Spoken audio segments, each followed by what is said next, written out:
Zach Wilson has his best game of his career, and the Jets play perhaps their most complete game of the season as they beat Houston. Let's talk about it.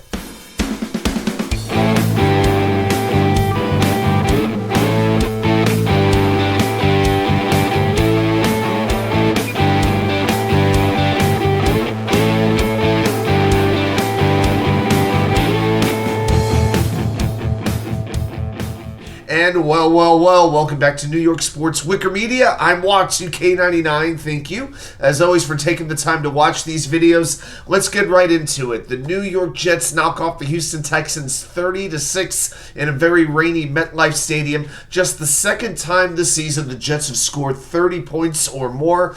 You know what? The first thing that has to be addressed, I don't care about the tank right now.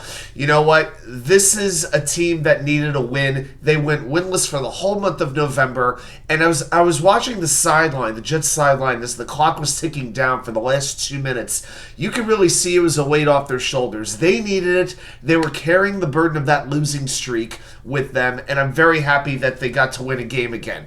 Because I did not need to hear another week of seeing posts on social media about this person getting fired, this person needs to go, this guy sucks. You know, we could put that to bed for a couple of days, and I'm glad that we don't have to deal with that.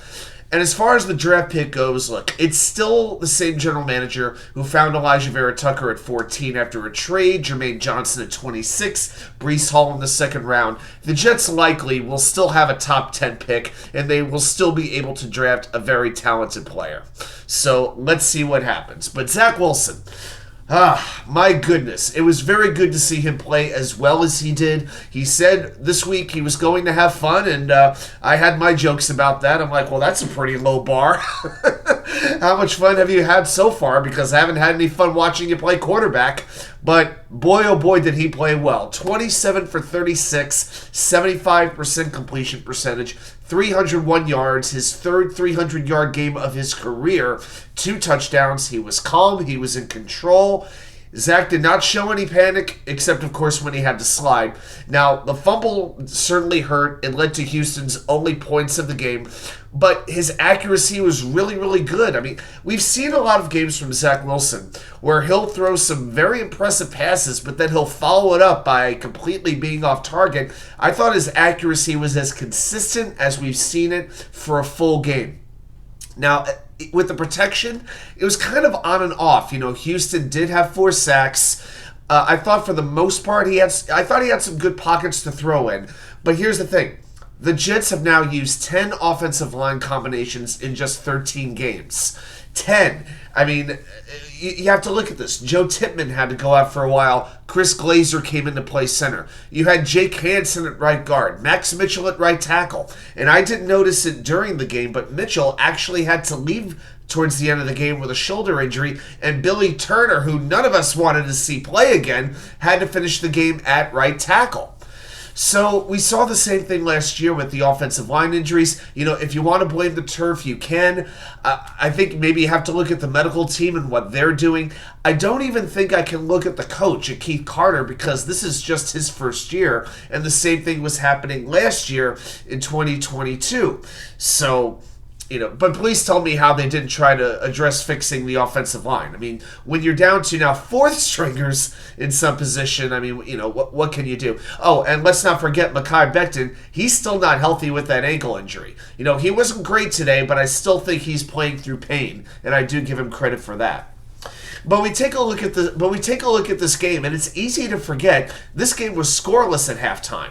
Okay, it was nothing but punts in the first half. Aside from the Jets kneel down, it was 11 drives, 11 punts combined, and then everything changed. After 2 touchdowns over the last 5 weeks, the Jets put up 30 points in just 29 minutes. I can't explain it. I don't know if it was strategy, if it was a mindset, what it was, but you know, maybe the best thing is that there is no reason behind it. We don't have to understand it. Let's just be thankful it happened because, god dang, we may never see that again this year. My gosh, yeah, the offense looked amazing in that second half against a pretty good Texans defense. By the way, there were Texans fans I saw them boasting on Derek Stingley being better than Saucegardner. How about now? How about now? Garrett Wilson was making big play after big play. They couldn't do a thing to stop Breecehall out of the backfield. The tight ends had their best game as a unit, and we'll be sure to talk about the tight ends in a minute when we get to the 3 key plays you may not remember. And how about that defense? CJStroud, hopefully he's okay. That's first and foremost. But he was leading the league in passing yards. Houston was second in passing yards per game. Now, no Tank Dell, no Dalton Schultz, that hurt. And when Nicocollins goes out on the first drive of the game, it was big because he is their leading wide receiver. Don't forget, that first drive, he had a 13-yard catch on the second play of the game, and once he went out, Houston could not adjust. The combo of Noah Brown, Xavier Hutchinson, Robert Woods, they couldn't do it. Don't forget the long pass to Noah Brown that went through his hands. He had to dive. Pass was just a little bit long, but he was able to get 2 hands on the ball and could not come up with it. That was a big play. In fact, that would have been my 4th play that you may not remember, but I'm going to leave that one aside.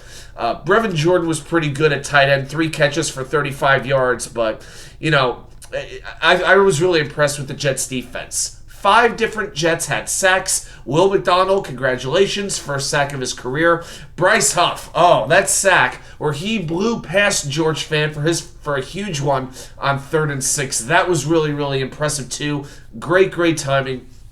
And like I said, I'm just glad that the fan base can calm down, take a win. I mean, I heard somebody else say it, and they were right. The only people I think who were really upset about this loss are people who wanted everybody fired at the end of the year. Come on.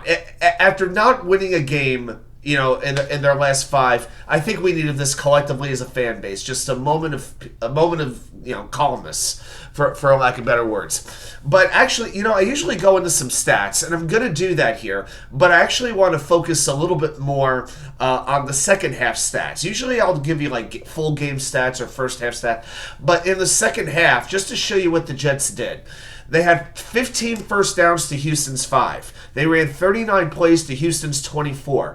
Total yards, the Jets had 247, Houston just 92. Passing yards, 186, Houston 58. Again, that was coming from a team that averaged the 2nd most passing yards per game in the Houston Texans. Okay, time of possession. It was basically even in the first half. Basically 15 minutes to 15 minutes. The Jets held the ball for 22-30 roughly in the second half. Houston just 7-30. It was a whitewashing in the second half, really.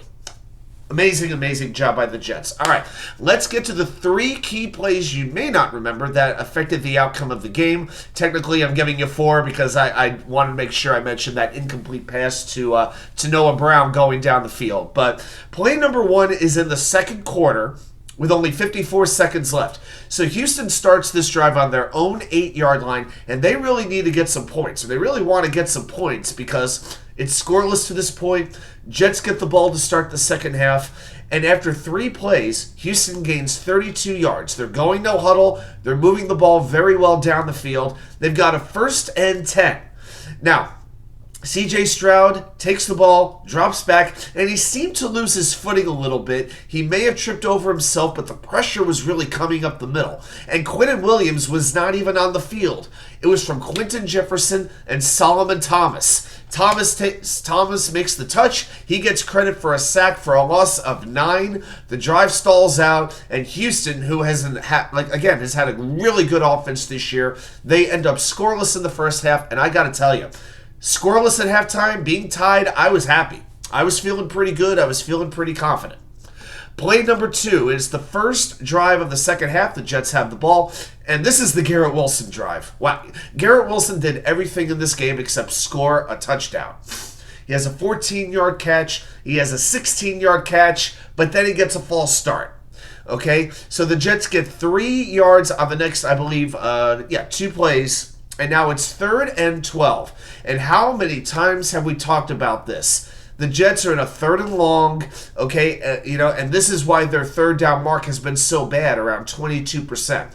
Now, you may know this is where Garrett makes the catch over the middle for the first down, but it's not so much about the catch. It's about what Zach Wilson had to do to get that pass off. He had to elude Jonathan Grenard, who has 8 sacks this year. He spins out towards his left, so he's running away. Like, he's not running to his right where it'd be easier to throw. He's basically having to throw almost across his body to elude Grenard, and Sheldon Rankins is closing in on him.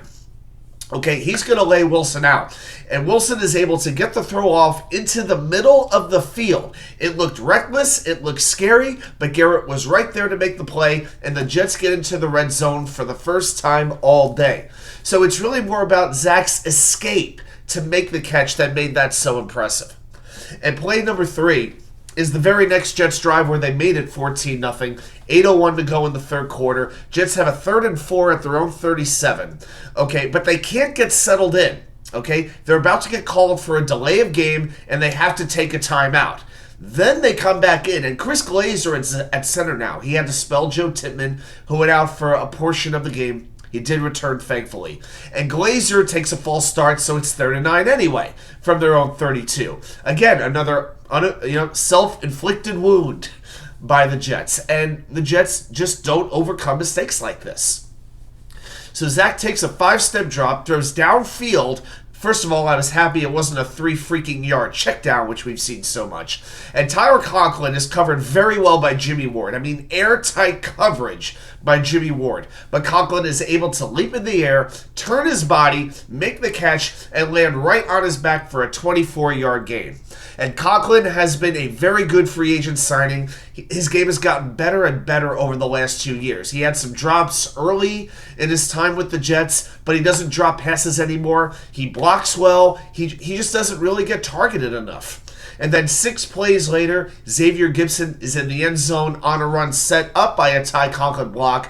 Great patience by Gipson, by the way. I love those instincts. He stopped and let Conklin set up the block so he could get into the end zone. And at that point, it's a 14-0 game, and you had to feel pretty confident. You know when I knew the Jets were going to win this game?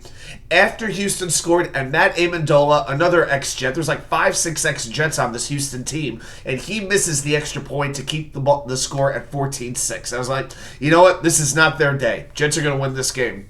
And they went on to do that. And so now it's Miami on the road next week. I'm not saying the Jets are back in any kind of playoff race, but beat Miami and beat Washington. Then we could talk about it. But, it's going to be a heck of a test going into South Florida against a fantastic Miami offense and a defense that really frustrated them as well. But sometimes confidence is what you really need, and that can make the biggest difference. Well, thanks everybody for watching. Reminder, join us Wednesday night, 10 p.m. for the Wednesday night live show. We'll talk a whole lot of Jets. We'll talk some trivia. Maybe there'll actually be some baseball news going on that we can get into as well. But be sure to check that out. Thanks, everybody, and I'll see you right back here with more content from you know where. The Wicker Chair.